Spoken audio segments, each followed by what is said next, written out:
Ryu for the Yu-Gi-Oh! Council with the top 20 countdown. Now, this is the best exceeds. Originally, it was going to be top 10, but there were so many good exceeds, I had to make it 20. I didn't want to make it 15. I don't like odd numbers. So, top 20. Best exceeds of all time.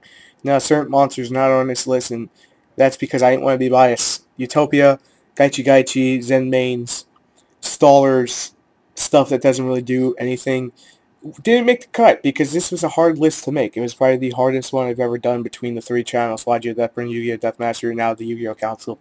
To address one last thing for those of you who are a fan base of Yu-Gi-Oh! Deathmaster, Loggia, Deathbringer, one day I may return there. I'm not returning there now. That's the way that's going to work. So, without further ado, let's get on to this full list without biasness and all that poop. So hopefully, because the counter is right there, it's hard to... There we go. Okay. Number 20, evilswarm, Ophion. 2 evilswarm monsters. I was going to put this a little bit higher than the next card, but... So I would have put it like 19, but... Me being from experience, this guy's got more points than our next card, but that's irrelevant. What it does is it's going to shut down level 5 or higher monsters that cannot... they cannot be special summoned, but that's only it has exceed material. Once returned, you can detach one card, exceed material from this card, and you basically get a Forbidden Lance-esque card from your deck to your hand. So it auto-protects itself. It makes Safe Zone annoying. It's a dragon. You know what I do with this? I play Mind Control, take it, and then try to do stuff with it that you can't do. You can't Red Eyes it. So why am I trying that? I don't know. But that's for those of you who try to do this. It is 2550, which is 2,550 attack, so Epidemic Virus works on it. It is annoying to jump over, but it's doable. It's annoying, though, to jump over. It really is. So that's why it makes number 20. Coming in at number 19, Dalka should have been a little bit lower on this list, looking back on it, but whatever. So Dalka makes number 19 because I'm being a little bit biased with Dalka, just from experience. Shutting down monster effects doesn't seem like, oh, it's not much to do. Do this early enough, you're gonna be controlling the freaking game and shutting down your opponent's deck with ease. A lot of decks focus on monster effects to get key cards. I'm looking at you, Prophecy. Ophion's not going to be able to do jack squat against that. Yeah, it could stop the Temperance, but they could just jump over with a power boost. That's pretty much it. But the same could be said vice versa. But the point is, Dalka is harder to jump over for the same fact of, yeah, it's only got 2,300. They can punch it, but with back row protection, I'm looking at you, Ophion, and I'm looking at you, Dalka. Dalka's pretty much going to have the advantage because they can't get a monster effect. But that, again, that's just me and my choice. Daigusto Phoenix makes the list at number 18, enabling OTKs, giving Stardust double attacks, Rises double attacks, giving itself double attack, and being ranked 2 is just the peanut butter on top of the chocolate, and given its weak little attack points, but being a rank 2 doesn't matter for this card because in time it could just get more busted. But it's not really busted, but it's good. You get what I'm saying. So it makes the list at number 18 because it's generic and it's good. At number 17, we have Bang Bang Bang Cowboy. Now, this card at first I thought was poop, but as time and time proves again, this card will win you games. If it's in attack position and it attacks, it gains 1,000 by, of course, using its exceed material. That goes without saying for all these cards. And the opponent's monster loses 500, so it could take out a 3,000 monster. That's nothing to scoff at. That's only during damage step, so that's kind of bad in that sense that it's only in the damage step and only when you're attacking. So, gotta make it count. In defense position, you burn for 800, so you can win off an 800 burn, trust me. I know from experience. Coming at number 16, we have Tyrus, Keeper of Genesis. When she, I'm guessing a he, but then I'm guessing a she, so I'm just going to call it it's. When it attacks, it can't be targeted by what your opponent controls. It can't be destroyed by card effects. And it can't be targeted. I'm sorry. It can't be destroyed by card effects while it has materials. At the end of the battle step, if it attacked or it attacked, if it was attacked or it attacked, you target one card your opponent controls and destroy it. And you can overlay this to Gaia because Gaia is just busted that way. This card's outplayed by Volcasaurus, but it's still amazing for what it does. 2600, it's nothing to scoff at. And it's amazing rank 5 to go into, hence why it makes the list at number 16. At number 15, we have Photon Strike Bouncer that goes, ah, ah, ah. For those of you who didn't like that, that's because that face makes me think that it sounds that way. Whatever. So when your opponent tries to activate an effect, this card goes no and burns 1,000. So that's pretty simple why it makes the list at number 14. I think we're on 14. We're on number 13, Gaia Dragoon, the Thunder Charger. Epic brokenness here. It wouldn't be that broken, but here's the reason it is. Because you can exceed it on a rank 5 or 6 and still attack and do piercing damage. So use something like Volcasaurus and overlay this, or use Atum, who's not on this list, or use number 6 if you could attack again. Then, yeah, it gets really freaking retarded. That's all you can really say. Oberos makes the cut at number 12. 1, 2, 3, 4, 5, 6, 7, 8, 9, 10, 11, 12, 13. Okay, we're on 13. So, Gaia was 14. Oberos is 13. So I'm not looking at the actual list I've written down. Oberos is number 13. I'm just going to... whatever. Whatever. It works. I'll put the numbers to each one in the editor. Anyway, evilswarm Oberos, it's a Tricilia, but you can only activate one of those effects per exceed material, and you can only activate them once. So you can see that there. So you can target one card your opponent controls and return it to the hand. Doesn't seem like much, but trust me, it is. Select one random card from your opponent's hand and send it to the graveyard, or target one card in your opponent's graveyard and banish it. All very useful effects. It's been affected by the evilswarm virus, so it got a rename, and it lost 50 defense, but gained 50 attack. That's how it works with the evilswarms. They're evil. They look like starfish that invade your body. I hear it's very painful. Coming at number 12, we have Loggia. Loggia caused so many headaches for so many players. It was cried to be limited, but now we just don't really see it nearly as much, but it's still pretty freaking busted. Ever since we got Gem Knight Pearl, things have gotten a little bit easier, I guess. But the ability to negate pretty much anything, it's a solemn judgment on legs. Given that you can only one-time solemn, it don't matter. It's still freaking amazing. And Dalka just made it that much better, you know, to say, I'm Dalka and I can do what Loggia can't do, you know. I can negate those effects off, hence why it was also on the list. So, it's what? 1, 2, 3, 4, 5, 6, 7, 8, 9, 10, 11, 12. And Loggia makes the cut at number 12. At number 11, we have Diamond Direwolf, who comes out of Cosmo Blazer. So a lot of you are going to go, oh, let's call it the poop. No, it's actually really good. You can pop itself, which doesn't seem like a great thing, but you know what? Sometimes it is. It wins you the game. Because that little, you know, I can destroy you, then play Monster Reborn and sack you, it makes difference. So, hence why it's at number 11 on this list, because it's a Scrap Dragon. At number 10, 1, 2, 3, 4, 5, 6, 7, 8, 9, 10. Yeah, at number 10, we have Daigusto Emerald. Now I know the numbers wrong because I'm not used to doing 20. I'm only used to doing 10. You can detach. You get 2 effects that you can choose from. Target 3 cards in your graveyard, shuffle into the deck, draw 1, or target 1 non-effect monster, Blue Eyes, and special that target from the graveyard to the field. Basically, you can summon a Gemini monster and do funny things.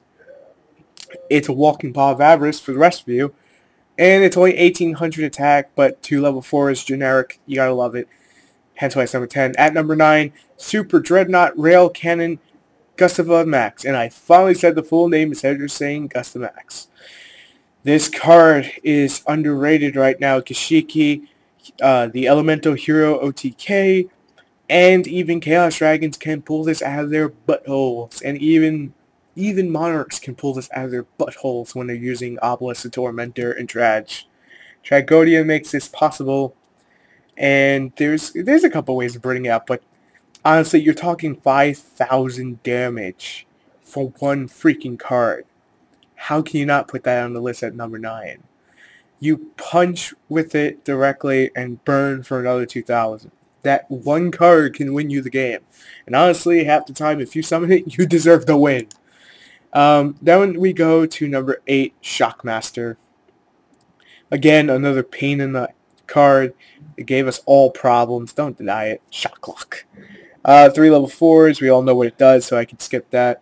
So that makes a cut at number 8. At number 7, we have Black Ship of Corn. The reason Black Ship outweighs everything on this list so far, and props to Vylon disgima for being number 21 on this list. Sorry, I really did want to squeeze it on, but the requirement of 3 and the fact that Oberos exists and Shockmaster had to be on this list, I guess I could have bumped out Dalka, but still, I'm giving props now. But Black Ship of Corn, here we are.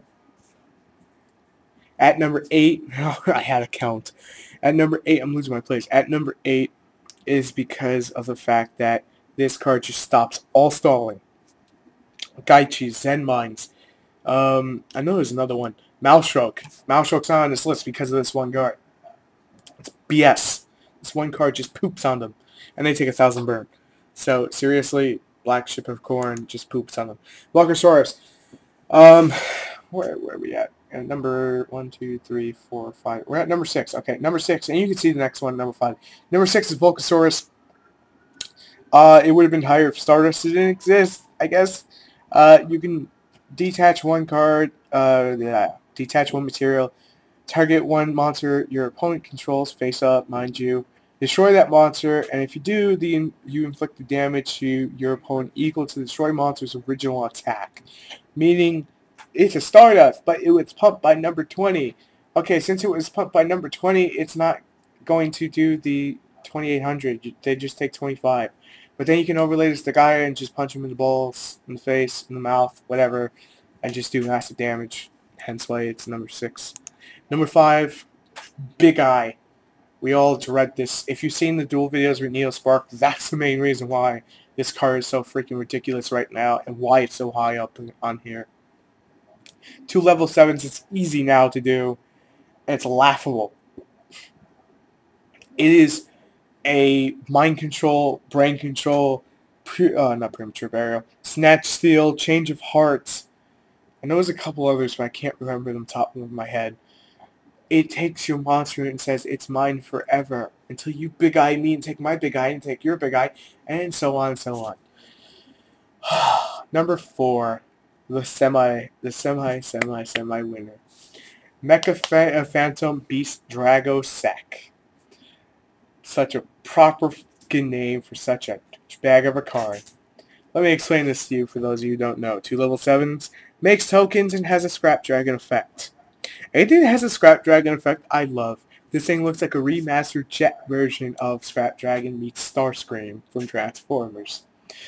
This thing is retarded. If you don't know what it does, or you just haven't seen the Elemental Dragons, head on to the channel after this video and watch it. You'll see. One was posted right before this video, so it shouldn't be too hard to find. Just put Neospark in, it should pop up without any problems. Just choose any of the Elemental duels, Elemental Dragon duels, and you're going to see this thing come out, and the reason why it's so good. So it makes a cut at number 4, even though it's not technically released into the TCG as of yet at all until May. So we got a few weeks. We got like a month. Number 3, Leviair the Sea Dragon. Reason this card's so high is because it changed the way we play it. It was like, I could summon Tour Guide from the underworld. My monster that I use the Lore of Darkness from, get it back to the field and just do stuff with it. But then Rescue Rabbit came along and said, I can use my freaking effect to get you get the bunny to get the 2 dinosaurs to make a dragon. That still don't make sense. Science never taught me that, but Leviair did. Coming at number 2, M7. Reason he's number 2? You don't understand how good this card is. There's multiple reasons why this is number 2. Let me start with the first one. There are Constellar rank 3s that you can go Lumina, and usually Lightsworn has a problem with evilswarm, and then you can overlay M7 onto it, just like Gaia. But that's not the reason. You're not going to get the effect, but you get a 2700 beater that's just going to smack Ophion in the face. But for the 2 level 6 monsters, you can just use its effect right away. Which is, you detach 1 exceed material from this card, target 1 card on the field or either player's graveyard, and return it to the hand. Oh, my Blackluster Soldier got milled. Let me pull it to my hand. I conveniently have one light and one dark. Now I can drop it onto the field. Oh, let me get my Judgment Dragon back, because Ryu just mentioned that I could do that, but I gotta wait a turn to do it that way, but whatever, we can make it work. Malicious light pulsar, make babies, upset, easy enough, right? Okay, so it's just all around good card, and you're gonna see a lot of bullshit coming from it. A lot of people go, I really bad. Bleh. Coming at number 1, Lava Lol Chain, because every deck can use it that uses rank 4s. Do not BS me. The reason every deck can use it is because you have 2 effects. You can use a Foolish Burial effect that also works on spells and traps, or you can just place a monster to the top of your deck. Now, where this really comes useful is, oh, I put Infinity Avenger to my, Archfiend to my top of my deck. Haha! I put Dragonfly to the top of my deck. Haha! I put Hornet to the top of my deck. Haha! I put BLS, Judgment Dragon. Put boss monster name here. Or even in a new Blue Eyes deck, I put the whatever maiden that I need to control the game. This card changes the way we play. Simple as that. It's like when Nintendo said, we're going to make the Wii, and it's going to have motion controls. Unfortunately, it wasn't as good as this, but you know what? It did change the way we played. So that had to be said. So the reason I brought up the send 1 card from your deck to the graveyard also being magic and trap. Gem Knights also get to abuse the hell out of their fusion card because of this. Skew, Gem Knights. Skew. So I warn you now, go to your locals, be ready for Gem Knights come April 26th, because Hidden Arsenal 7 did get delayed. So that would mean, let me just say this now, that means next Friday is Hidden Arsenal 7 for America. Europe, you still have the 19th. So if you're on the other side of the world, you're lucky. I love you. Great. I don't hate you as I have my DT stuff. For the rest of us, we need to wait a little bit longer, but that's okay. So anyway, let me know what you guys think about this countdown. Do you agree with it? Do you want anything changed around? How would you do your top 20? And please do not spoil it in the comments below. That's all I ask. Not that hard. So anyway, I'm Reed for the Yu-Gi-Oh! Council. Till tomorrow. Peace, peace, peace, peace out. Till more countdowns.